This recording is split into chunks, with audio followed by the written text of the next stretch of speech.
Paalala lang po sa mga motorista, huwag pairali ng init ng ulo sa pagmamaneho para di mapaaway sa kalsada. Sa Cubao, Quezon City, nakuna ng Youth Cooper ang paghahamon ng suntukan ng isang motorista sa nakaalitang driver. Balitang hatid ni Bam Alegre. Kuwang-kuwa sa videong ito ang pagwawala ng dalawang lalaki sa Cubao, Quezon City.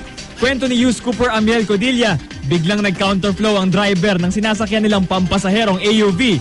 Kaya muntik nitong mabangga ang sasakyan ng dalawang lalaki. Sa galit, bumaba ang mga ito at hinamon daw ng suntukan ng AUV driver.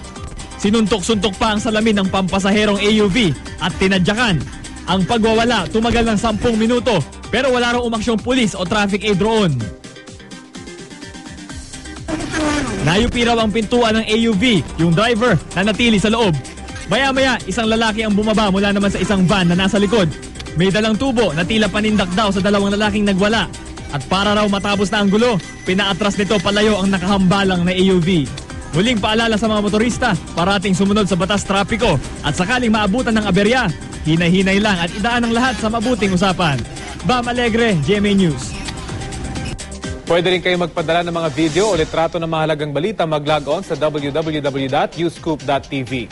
Para naman magpadala ng text o MMS, i-text ang scoop space, message space ang inyong pangalan at address at ipadala sa 4627.